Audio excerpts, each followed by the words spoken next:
안녕하세요. 이정희입니다. 자, 오늘은요, 이제 사관학교 두 번째 문제풀이 시간입니다. 생각보다 문제 푸는데 시간이 많이 걸렸죠. 아무래도 조금은 같이 정독하려고 질문을 제가 읽는 방법에 대해서는 이건 이렇게 읽어라 라고 할 수는 없지만 중요한 포인트를 찾는 방법 여러분하고 같이 호흡하려고 읽다 보니까 그랬습니다. 여러분들 넓게 이해해 주시고요. 저희는 갈 길이 멀기 때문에 문제 바로 9번으로 들어가 보도록 하죠. 9번에서 10번. 자, 다음에 지문을 보고 풀어봐야 되겠는데요. 자, 작문의 과정 먼저 예상을 합니다. 계획하고 내용을 생성합니다. 막 만들어 놓은 다음에 배열하겠죠. 조직을 합니다. 그 다음에 열심히 쓰고요. 마지막 고쳐 씁니다. 마지막에 이 가장 중요한 과정이 고쳐 쓰는 것 같아요. 퇴고의 과정이죠.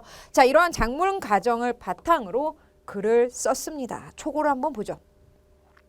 자, 고향 강변의 구불구불한 옛 기찻길 구간이 최근 자전거길로 탈바꿈했다는 소식을 듣고 어린 시절 기차를 타고 그 길을 지나쳤던 추억을 떠올렸습니다. 땡땡군에서 주민들의 의견을 수렴하여 새롭게 조성된 자전거 전용길. 달려보고 싶은 생각에 아버지와 함께 그곳에 가 보았습니다.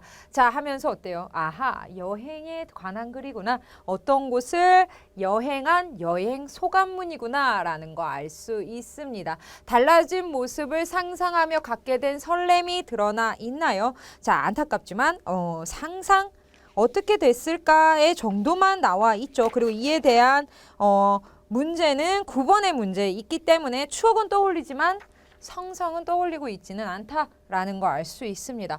옛날에 이랬던 추억이 있어. 어떻게 변했을까?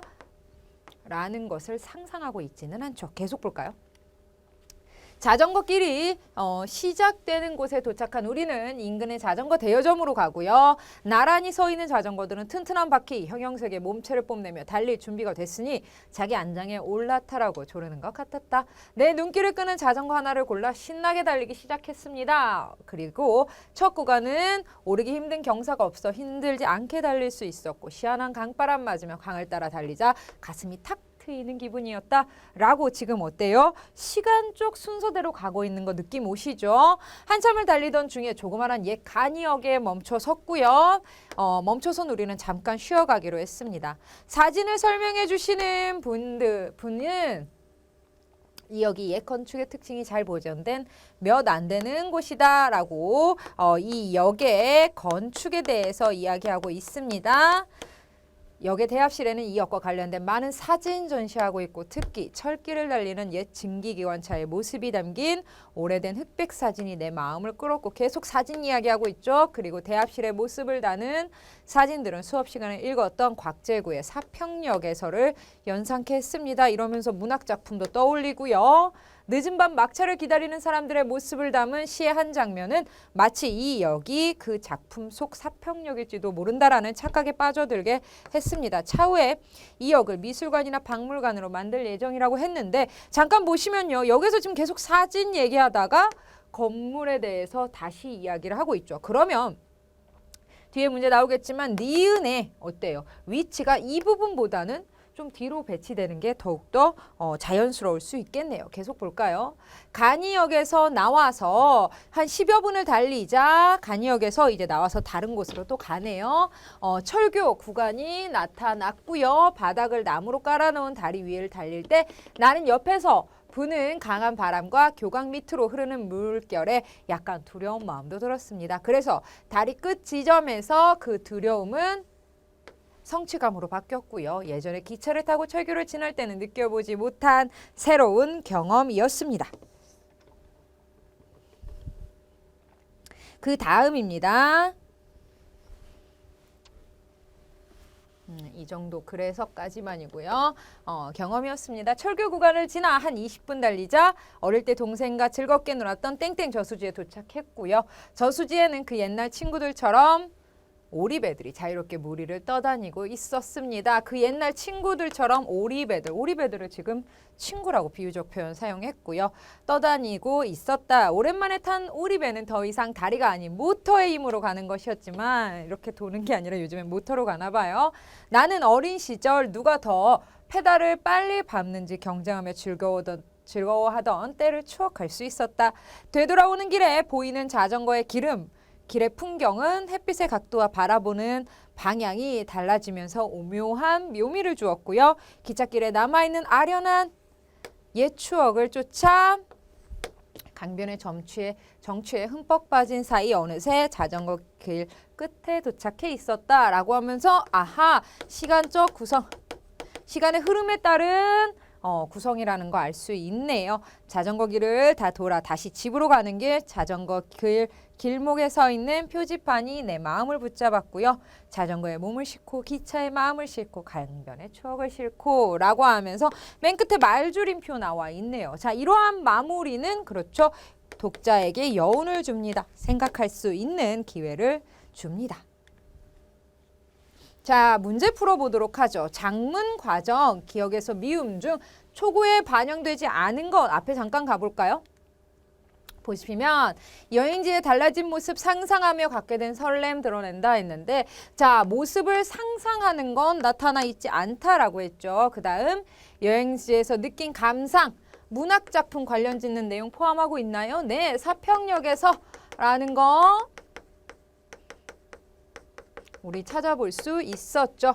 여행지에서 경험하고 느낀 일을 여정에 따라 추보식, 시간의 흐름 구성하고 있고요. 여행지에서 접한 대상에 대한 친근감 비유적으로 표현하고 있나요? 네, 뭐라고 했나요? 오리배 친구들 이라고 표현했고요. 여행지를 떠나는 감회를 여운이 느껴지는 표현 뭐 어떻게 해요? 말줄임표 사용했죠. 그렇기 때문에 짠 넘어가서 이 글에서 초고에 반영되지 않은 것은 1번. 기억만 찾아주시면 되겠습니다. 10번으로 가죠. 자, 작문 과정 고쳐쓰기. 퇴고의 과정을 고려해서 기억에서 미음을 고쳐쓰기 위한 방안으로 적절하지 않은 거. 기억 부분은요. 보시면 기억 부분으로 가볼게요.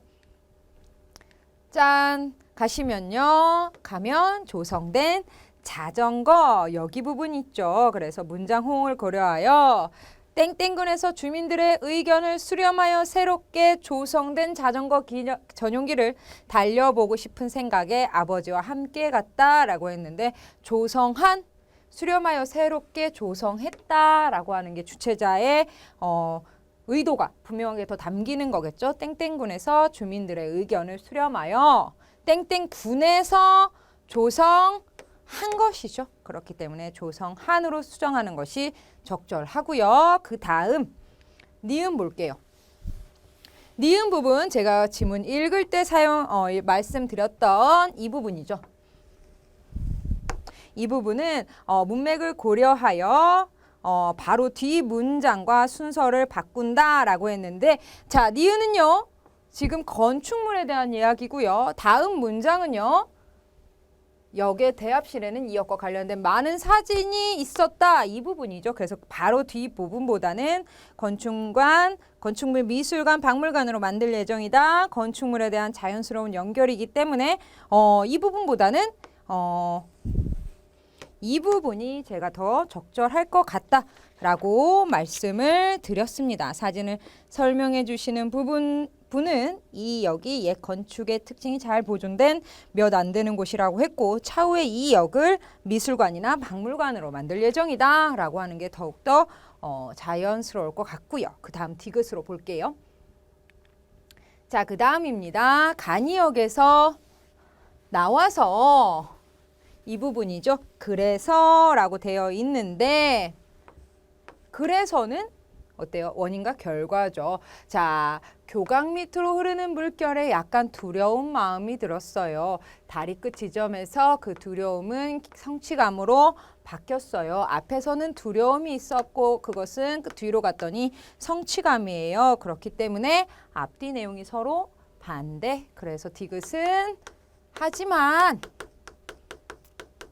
혹은 뭐 그러나 이 정도 역접의 관계가 들어가는 게 맞을 것 같고요. 그 다음에 리을 볼게요.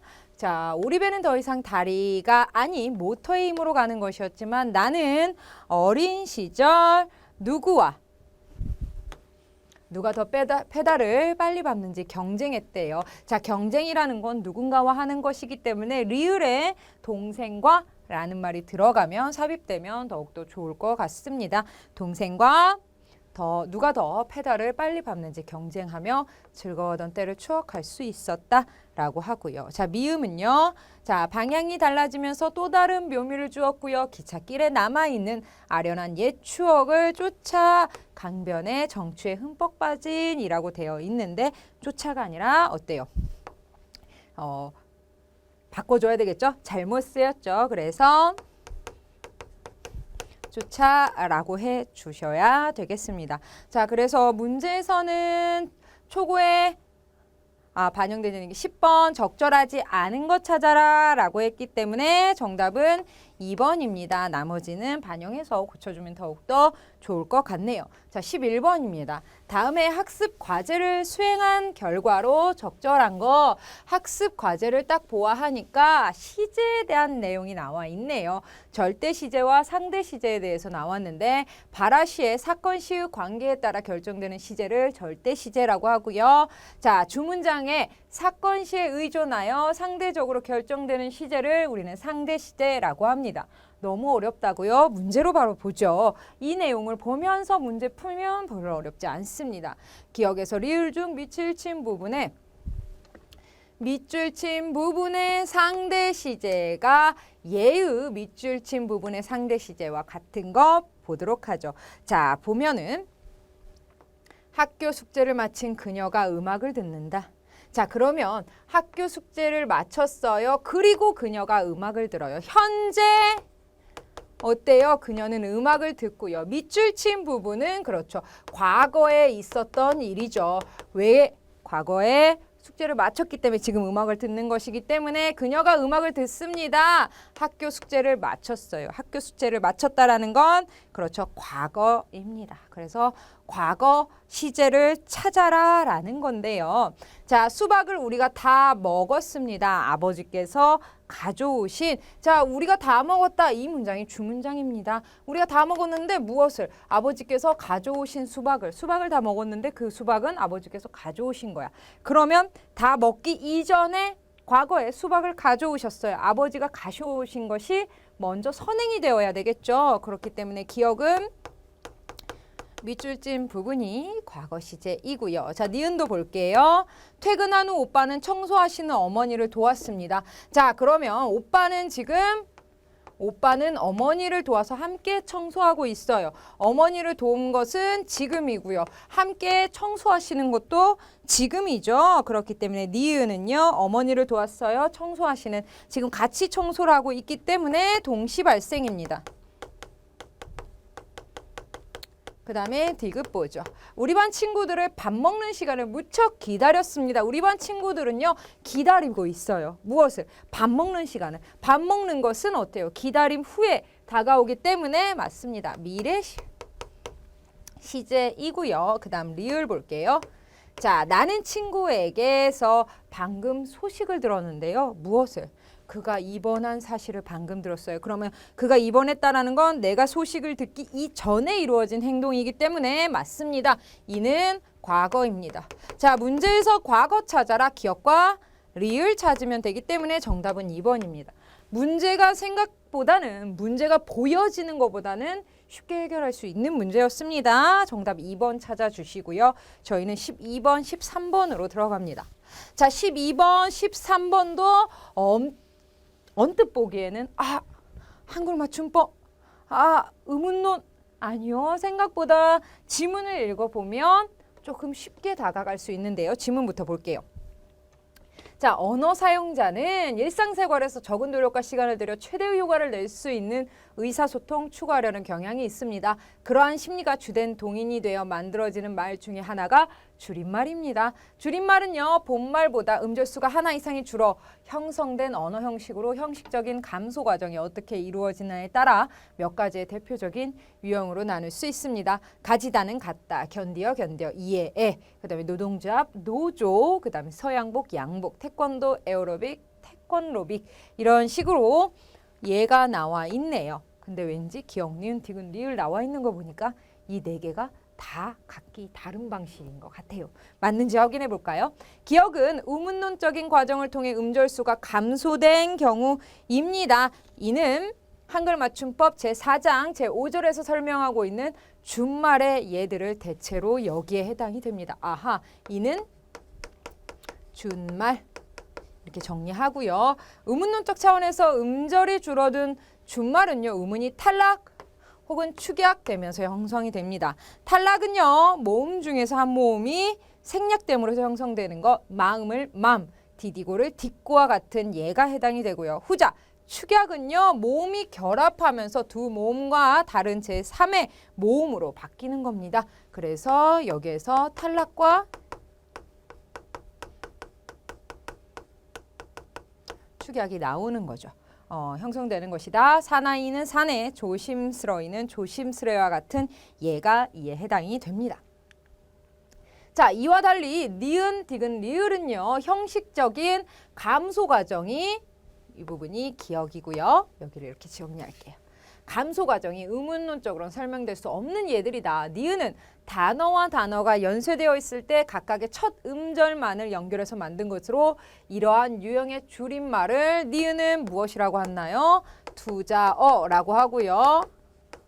그 다음 두자어는 본말의 구성이나 문장으로 되어 있다 하더라도 고유 명칭처럼 하나의 단위로 인식되는 경우가 있고요. 자, 디귿은요. 복합어에서 음절이나 단어를 생략해서 만든 것으로 이러한 유형의 줄임말을 우리는 절단어라고 합니다. 그리고 절단어는 보통 첫 부분이나 끝 부분이 생략되어 만들어지지만 간혹 가운데 부분이 사라지는, 생략되는 경우도 있다. 자, 리을은요. 둘 이상의 단어에서 각각의 일부분만 잘라내고 새로운 단어를 만든 것으로 이러한 유형의 줄임말을 혼성어라고 합니다. 혼성어는 절단과 합성이라는 두 가지 방법을 통해 형성된 것으로 두 단어가 갖는 각각의 특성을 모두 가진 새로운 대상을 지칭하는 것이다. 절단과 혼성. 여기까지 이렇게 정리할 수 있겠네요. 자, 윗글을 바탕으로 할 때 A에서 F의 줄임말의 유형 동일한 것끼리 찾아보아라 라고 했는데요. 슈퍼마켓에서 마켓이 생략이 되었습니다. 그렇기 때문에 이는 절단어. 그 다음에 어저저녁은 어저녁으로 줄였을 수 있습니다. 자, 이것은 어제 저녁에서 어제에서 제자가 밑으로 내려가고 애가 탈락이 된 거죠. 생략이 된 거죠. 그렇기 때문에 이는 첫 번째 준말. 자, 고속철도를 간단하게 고속철이라고 합니다. 도자가 없어졌네요. 도가 생략됐습니다. 절단. 자, 불고기 백반은요. 불백이라는 말이 증거야. 불고기 백반이죠. 그래서 머리만 꼬집어서 여기는 두자.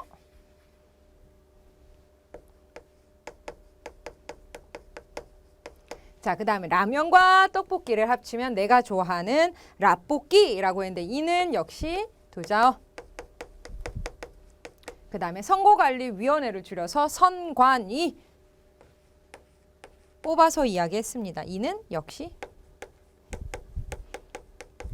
두자어입니다. 자, 그러면 맞춰보죠. 두자어 니은 D, E, F가 그렇죠. 두자어인데 이는 만들어진 게 없고요. 그 다음에 A와 C가 한 친구이고요. B 한 친구이고요.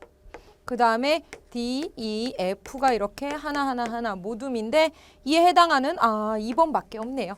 2번은 누구의 모임인가요? A와 C 절단어의 모임입니다. 이렇게 정리해 주시고요. 그 다음 문제로 가보죠. 자, 그 다음 13번입니다. 13번은 기억의 일부를 정리한 것입니다. 이를 바탕으로 준말에 해당하는 거 찾아보아라 라고 했는데 준말에 적용된 항목을 탐구한 내용으로 적절하지 않은 거, 아닌 거 찾아라 라고 했네요. 자, 기억이라는 것은 그렇죠. 준말 탄력, 축약 중에서 모으라는 것 같은데요. 하나하나 보죠. 체온과 조사가 어울려지는 경우 준대로 씁니다. 그 다음에 아, 여, 오, 우, 의로 끝난 어간에 이가 와서 에, 예, 그 다음에 왜, 위, 그 다음에 의로 줄 적에는 준대로 적고요. 다라, 막가지의 조건은 여러분께서 충분히 읽어보시고요. 저희는 하나하나 보죠. 저리로라고 되어 있는데 이 부분 지우고 하나하나 볼게요. 자, 저리로는요. 체언, 저리, 방향을 지칭한다. 음에 조사, 로가 조사인데 조사, 로가 합혀졌습니다. 저리와 조사로가 합혀졌는데요. 그래서 조사로에 됐고요. 그 다음에 절로라고도 줄일 수 있습니다. 그래서 쓸 수 있습니다. 절로, 저리로 해서 절로로 되어 있을 수 있습니다. 그 다음 두 번째 보이다는요. 보이다 어떻게 만들어졌냐? 보에 오와 그렇죠. 저 위에 오 나와 있죠. 그 다음에 이가 붙어서 줄여집니다. 어떻게? 배로 붙여집니다. 그래서 배다로 줄였을 수 있고요. 누이어는 다를 적용해서 누여로 적용할 수 있는지 한번 볼게요. 이제는 다 부분입니다. 누, 이, 어라고 되어 있는데 자 다의 내용을 보면 이어가 줄여올 적에는 이 음절 앞에 붙여 줄여지기도 하고 뒤에 붙여지기도 한다라고 되어 있는데요. 누, 우의 이 부분은 색깔 다르게 할까요? 우와 그 다음에 이어가 붙어 있습니다. 우와 플러스 이어가 만났습니다. 그래서 누, 이어, 여로 될 수 있습니다. 그 다음에 점잖지 않다는 라를 적용해서 점잖찬타가 될 수 있는지 한번 보죠. 앞인지 뒤인지를 한번 보는데 여기에선 뒤라고 했는데 점잖지 않다. 어미 지 뒤에 안이 불려서 점잔과 안타에서 잔이 될 적에는 점잖지 않다에서 점잖잔타라고 해줘야 됩니다. 그래서 이렇게 한번 해볼까요?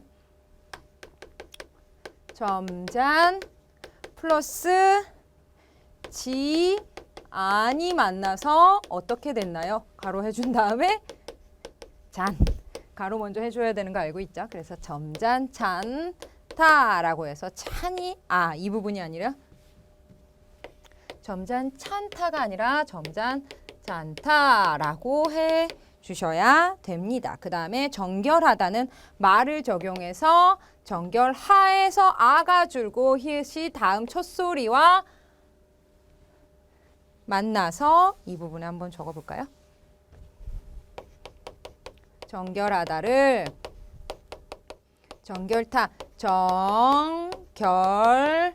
정결하가 어때요? 디귿하고 만나서 거센 소리 티귿으로 됐기 때문에 점잔타라고 할 수 있어. 거센 소리로 바뀌었기 때문에 정결타라고 하고 있을 수 있습니다. 발음이 좀 그렇죠? 정결타로 줄였을 수 있다. 거센 소리로 적어질 적에는 사용할 수 있다라고 되어 있네요. 그래서 13번에는 잘못된 것은 4번 찾아주시면 되겠습니다. 하나하나 기억부터 가나다라마의 방법을 찾아서 그래도 이 문제는 이렇게 적어도 하나하나는 무엇에 대입하라고 방향은 제시해줬죠. 만에 하나 가나다라 말하는 게 없고 위에 보기에 한 상황을 적용하여라고 했다면 조금 더 문제가 난해해질 수 있겠죠. 어디로 들어갈까 이것까지 찾아야 되니까요. 그래서 이 문제 잘 정리해 주시고 저희는 14번으로 갑니다. 자, 자, 14번은요. 보기에 제시한 기억에서 미음 중 복수 표시에 대한 탐구 내용으로 적절하지 않은 것. 자, 복수 표시 하나 볼까요? 너희는 학교로 모여라. 너희들은 학교로 모여라. 라고 했는데 자, 보시면 여기에 지금 이렇게 별표라고 할까요? 이러한 것들이 있죠. 자, 이것은 비문이라고 그랬죠. 자, 비문이라는 건 허용이 되지 않는다. 너희는 학교로 모여라. 너희와 너희들 복수 표시가 다 된다라는 얘기이네요. 친구들이 병들을 모았다라고 했는데 병들 가능하지만 새병들이라고 해서 이 부분은 비문이라는 거 알 수 있겠네요. 이것은 되지 않는다라고 했고요. 이거는 가능하지만 거기들에서 잠시 동안 기다려라.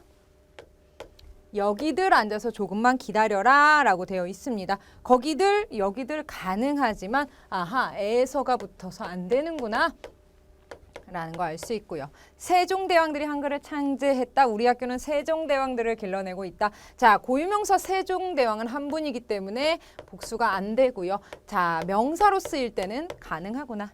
1과 2를 더하면 3들이다 라고 했는데요. 여기에서 3들 안 된다. 그 다음에 지고 이기고는 둘째들 치고 경기에 집중하자. 이 또한 비문이다 라고 했죠. 하나하나 보죠. 복수의 의미를 갖는 2인칭 대명사의 경우 복수 표시를 할 수 있다 라는 걸 보여주고 있고요. 적절하지 않은 거니까 니은의 명사가 단위로 쓰인 경우 복수 표시할 수 없다라는 것을 보여주고 있고요. 가까운 자리를 가리키는 지시대명사의 경우 복수 표시를 할 수 없다라는 것을 보여주는 것이 아니라 복수는 가능하지만 복수 표시는 가능하지만 뒤에 에서, 그쵸? 에서가 붙어서 비문이 되었구나 라는 걸 알 수 있습니다. 뒤에 에서가 차이구나 라는 걸 알 수 있고요. 고유명사가 보통명사로 쓰인 경우 복수 표시할 수 있다라는 거 보여주고 있고요. 체언 중에서 수사의 경우 복수 표시를 할 수 없다 라는 거 알 수 있습니다. 체언, 명사, 대명사, 수사 중에서 그 수사죠. 숫자, 그 다음에 순서를 나타내는 것. 그래서 자, 이 14번의 경우는 적절하지 않은 건 3번. 그 다음에 15번입니다. 자, A, B에 들어갈 객체 높임 선어말어미 적절하게 묶인 거. 자, 하나하나 보면요. 여기에 감사하게도 현대어풀이가 나와 있습니다. 하나하나 볼까요? 자, 무량수불을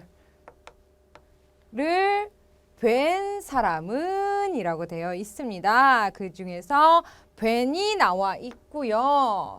그렇죠? 뵌 사람은 뵌이 이렇게 나와 있고요. 무량수불 깨나 정법을 듣고자 여기 부분이구나 라는 거 알 수 있습니다. 하나하나 볼까요? 자, 그러면 자, 여기에서 이제 B에 들어가는 것을 찾아라. A와 B에 들어가는 것을 찾아라 라는 얘기인데 A에서 조건을 보면 보로 끝이 나고 있습니다. 보오로 끝나고 있죠. 보. 그렇죠? 그러면 자음으로 끝나나요? 모음으로 끝나나요? 그렇죠. 모음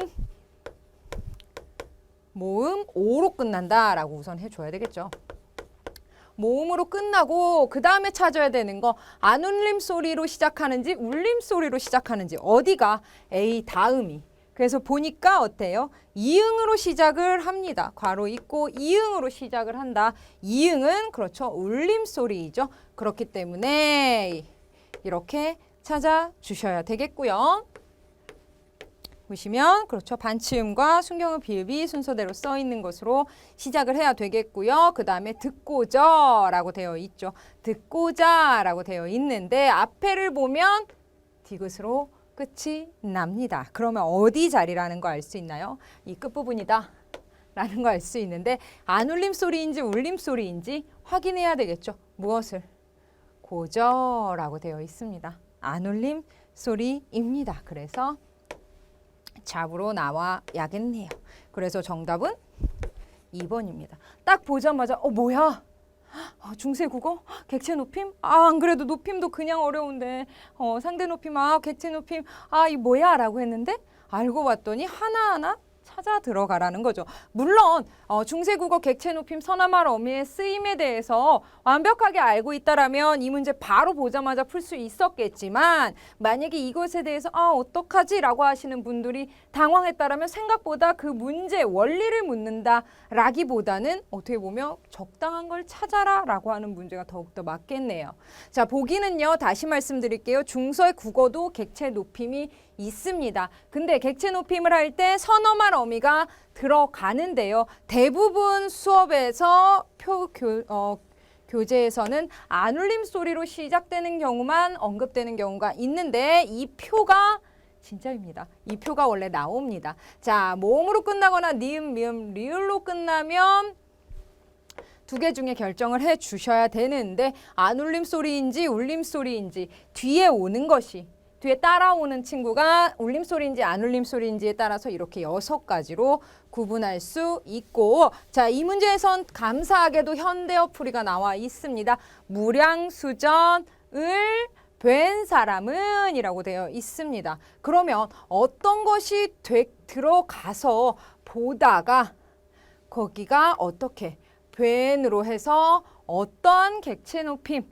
객체를 높이는 서너말 어미가 들어갔는지 우리 기본적으로 서너말 어미가 들어가서 높임 표현이 되는 건 시라는 거 우리 일반 현대 국어에서 배웠죠. 보이다, 보여주다, 보시다, 되다 뭐 이런 것들 차이점 아마 우리 시제에 대해서 이미 알고 있으셔야 됩니다. 그와 마찬가지로 중세국어도 서너말 어미가 들어가서 객체 높임이 실현이 되는데 이 6가지 중에서 A와 B에는 무엇이 들어가야 되느냐? 그러려면 A는 보로 끝났습니다. 감사하게 다 나와 있어요.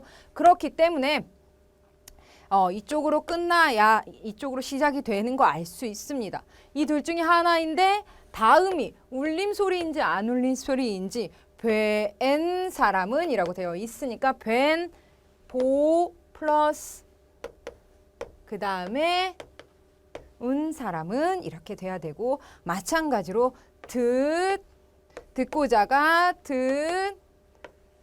듣잡고저라고 해야 높임 표현이 되는 겁니다. 듣잡고저라고 해주셔야 되겠죠. 그래서 정답이 2번이라는 겁니다.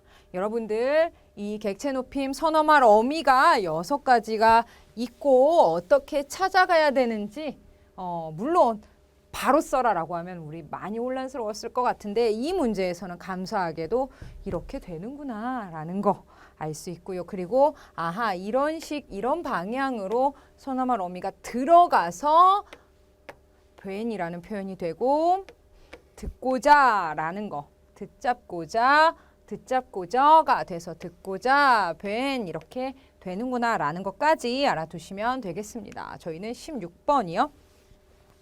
자, 16번부터 20번까지는 맞습니다.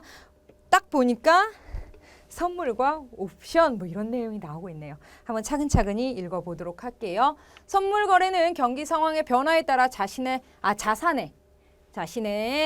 재산이라고 할 수 있죠. 자산의 가격이 변동하는 데서 올 수 있는 경제적 손실을 피하려는 사람과 그 위험을 대신 떠맡으면서 그것이 기회가 될 수 있는 상황을 기대하며 경제적 이득을 얻는 사람 사이에서 이루어지는 것이다.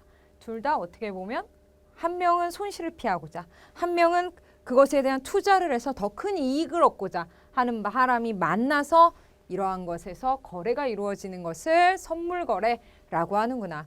배추를 경작하는 농민이 주변 여건에 따라 가격이 크게 변동하는 데서 오는 위험에 대비해 3개월후 수확하는 배추의 채소 중개상에게 한 포기당 800원이라고 미리 선 계약을 했다고 할 때 이와 같은 계약을 선물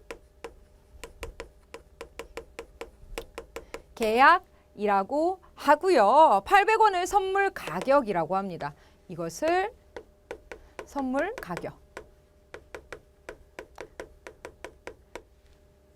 미리 계약하는 거죠. 어떻게 보면. 왜 그러냐면 농민 생각했을 때 3개월 후에 지금은 800원이지만 3개월 후에 750원이면 어떡해.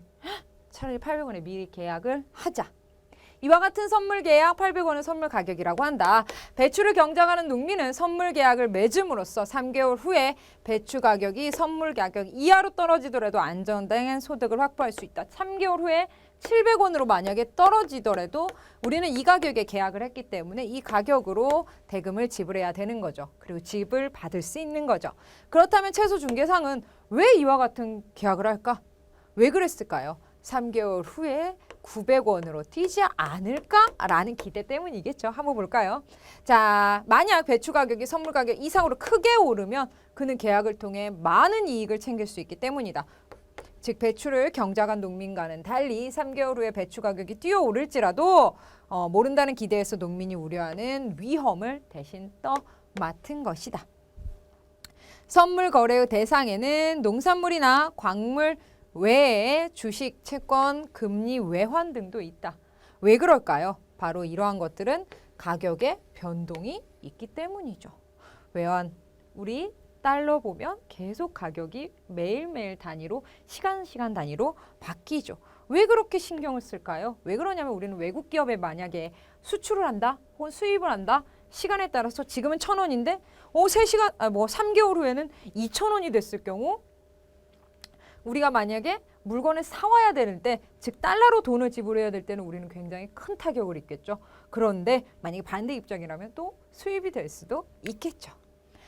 이 내용인데요. 이 중 거래 규모가 비교적 크고 그 방식이 좀 더 복잡한 외환, 즉 통화, 선물, 거래의 경우를 한번 살펴보자. 세계 기축 통화인 미국의 달러, 즉 달러 환율은요 매일 변동하기 때문에 제가 방금 말씀드렸죠. 달러로 거래 대금을 주고받는 수출입 경우 기업의 경우 뜻하지 않은 손실의 위험이 있다. 따라서 달러 선물 시장에서 약정된 가격의 달러를 사거나 팔기로 계약해 환율 변동에 의한 위험에 대비하는 방법을 활용합니다. 미국에서 밀가루를 수입해야 됩니다. 그러면 수입을 한다라는 건 대금을 달러로 지불을 해야 됩니다. 그러면 달러 가격이 오르면 어때요? 더 많은 돈을 필요로 하겠고요. 떨어지면 어때요? 우리가 물건을 살 때 좀 더 싼 가격에 사올 수 있는 거죠. 이와 같은 얘기를 하는 겁니다. 자, 식품을 만드는 A사는요. 7월 25일에 20만 달러의 수입 계약을 체결하고요. 2개월 후인 9월 25일에 대금을 지급하기로 했다. 7월 25일 현재 달러 환율은 1,300원이고요. 9월에 거래되는 9월물 달러 선물 가격은 1,305원입니다. 달러 환율은 1,300원, 선물 가격이 1,305원입니다. A사는 2개월 후 달러 환율이 올라 손실을 볼 경우를 대비해 선물 거래소에서 9월물 달러 20만 달러어치를 사기로 계약을 했습니다. 그럼 현재가 1,300원이 이게 달러고요. 선물은 1,305원이죠.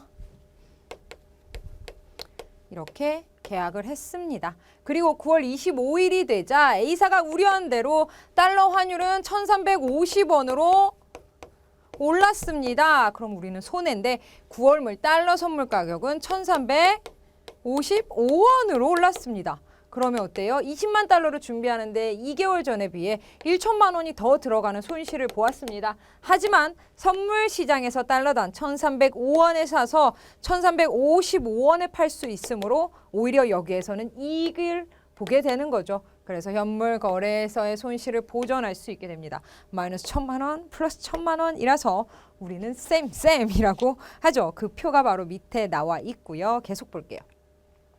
자, 이는 수입을 하고 대금을 달러로 지급하는 경우지만 반대로 상품을 수출하고 달러로 대금을 받는 경우도 있는데 그렇겠죠. 자, 달러로 대금을 받으면 기업의 경우 달러의 가격이 떨어지면 손해겠죠. 특정한 시점에 달러 선물을 팔기로 계약하여 선물의 가격 변동을 이용함으로써 손실을 역시 대비하게 됩니다. 선물이 자산 가격의 변동으로 인한 손실을 대비하기 위한 약정한 시점에 약정 가격으로 사거나 팔기로 한 것이라면 그 약정 시점에 사거나 파는 것을 선택할 수 있는 권리를 부여하는 계약이 있는데 이를 옵션이라고 합니다. 자, 기억이라는 것은 시점의 가격으로 사기나 팔기 밖에 선택이 안 된다면 자, 이는 사거나 파는 것을 선택할 수 있는 권리, 선택할 수 있는 계약, 이것이 바로 옵션이라는 겁니다. 계약을 통해 옵션을 산 사람은 약정한 시점, 즉 시점 만기일에 상품을 사거나 파는 것이 유리하면 그 권리 행사하고요. 그렇지 않으면 권리를 포기할 수 있다. 그럼 이건 무조건 좋은가요? 그런데 포기하면 옵션 계약, 이것을 할게요 라고 선택했던 옵션 계약을 했던 지불했던 옵션 프리미엄이라는 일종의 계약금도 포기해야 하므로 그 금액만큼의 손실을 발생한다. 만기일에 약정한 가격으로 선물을 살 수 있는 권리를 콜옵션, 상품을 팔 수 있는 권리를 풋옵션이라고 하고요. 콜옵션을 산 사람은 상품의 가격이 애초에 옵션에서 약정한 것보다 상승하게 되면 그 권리 행사를 통해 가격 변동 폭만큼 이익을 보게 되고 그 콜옵션을 판 사람은 그만큼의 손실 보게 됩니다. 마찬가지로 풋옵션을 산 사람은 상품의 가격이 애초에 옵션에서 약정한 것보다 하락하게 되면 그 권리 행사를 통해 가격 변동만큼 이익을 보게 되고 이 풋옵션을 판 사람은 그만큼 손실을 보게 되겠죠. 자, 선물이나 옵션은 상품의 가격 변동에서 오는 손실을 줄여 시장의 안정성을 높이고자 하는 취지에서 만들어진 거긴 하지만 이것이 시장 내에서 손실 그 자체를 줄이는 것은 아니고 새로운 부가가치를 창출하는 것도 절대 아닙니다. 또한 위험이라는 게 항상 도사리고 있죠.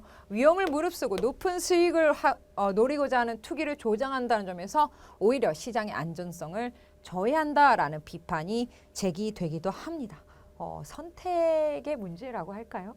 여튼 좀 어려운 것 같아요. 이런 내용이 뉴스에서 많이 나오긴 했지만 이렇게 어떠한 선택, 예측을 통해서 선택을 하고 그 결정을 하고 그것이 어떻게 되리라고는 그 어느 누구도 모르는 거죠. 하지만 다양한 가능성을 연구 검토해서 가장 근접하게 맞추는 것이 그게 바로 연구 아닐까요? 이런 생각도 듭니다. 자, 윗글에서 알 수 있는 내용으로 적절하지 않은 것, 선물 거래하는 이유, 손실을 안 보려고 하겠죠. 선물 거래로 인한 부작용, 투기할 수도 있다라고 했고요. 선물 거래가 이루어지는 상품, 광물, 외환, 이런 동식물 가능하다라고 했죠. 농산물, 광물, 주식, 채권. 그 다음에 선물 거래와 시중 금리와의 상관관계는 알 수 없습니다. 다만 시중 거래, 시중 금리까지는 아니고 선물 금리의 변동과 그 다음에 외환에 대한 내용이 좀 나와 있었죠. 그것이 플러스 마이너스가 됐을 때 가격 변동은 나와 있었지만 그 둘이 상관관계가 어떻게 이루어진다는 얘기는 없었습니다. 선물 거래에서 손익에 영향을 미치는 요소, 환율 변동, 그렇죠. 거래 시기에 따른 환율 변동이 가장 크겠죠. 적절하지 않은 것은 4번. 자, A의 거래 방식을 평가한 것으로 가장 적절한 것. A의 거래 방식, A를 잠깐 보시면요. 배출을 경작하는 농민에 대한 내용이었죠. 안정된 소득을 거래 당사자 모두에게 보장해 주기 위한 것이다 라고 했는데 어떻게 보면 둘 다 손해를 보지 않으려고 한 계약이죠. 농부는요. 배추가격이 떨어져도 3개월 후에 만약에 2개월 후든 3개월 후든 내가 팔 시점에 배추 가격이 떨어져도 나는 그거를 보장받을 거야 라는 것이고요. 그것을 사는 중개업자 입장에서는 어떨까요?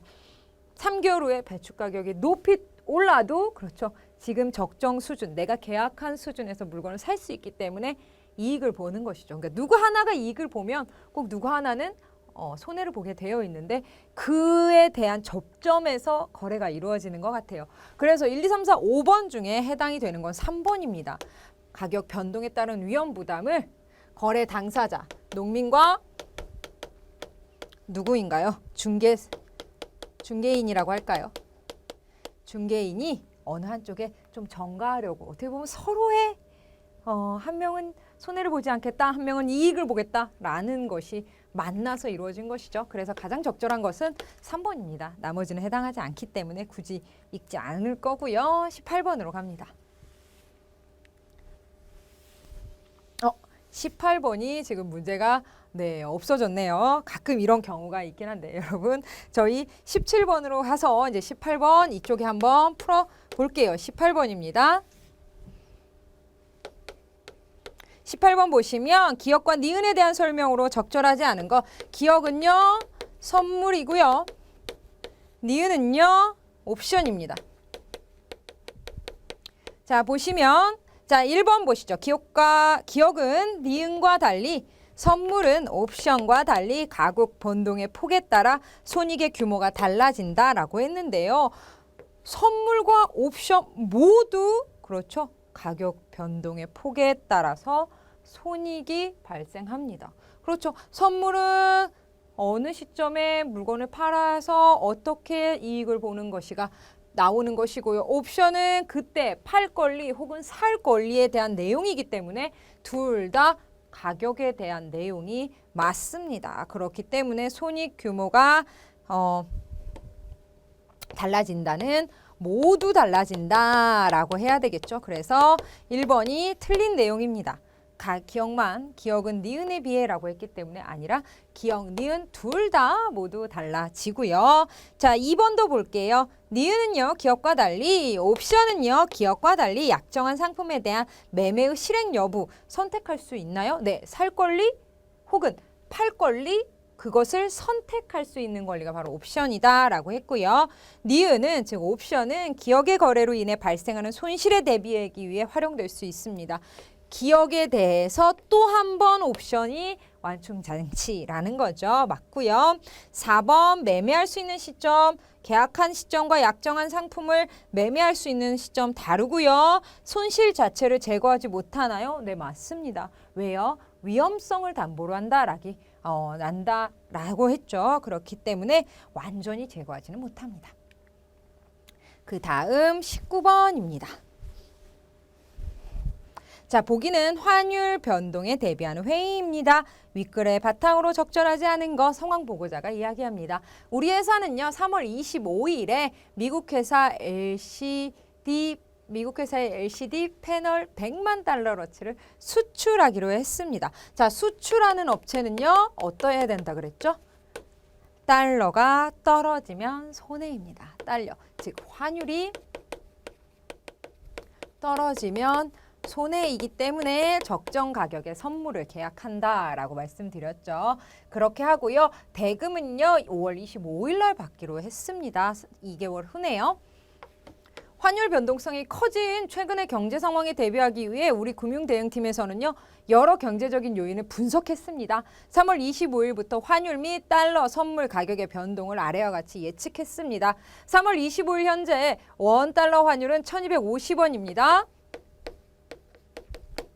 그 다음에 5월 25일에 현물 달러에 대한 내용이 나와 있지 않고 선물에 대한 내용만 나와 있네요. 5월 보면 이렇게 되어 있다라는 거 알 수 있고요. 그리고 다시 올라가네요. 그 다음에 6월물 달러 선물도 역시 떨어졌다가 6월물은요. 20원이 올라가네요. 자, 보시고요. 5월물 달러 선물의 가격은 1260원입니다. 이는 환율이고요. 이거는 선물이라는 거 알 수 있네요. 그랬더니 김대리가 말합니다. 달러 현물 가격 추이로 볼 때 5월 25일에 현물로 대금을 받는다면 손실이 발생할 것 같아요. 네, 떨어지고 있으니까 분명하다라는 거 알 수 있고요. 그 다음 최 과장이 말합니다.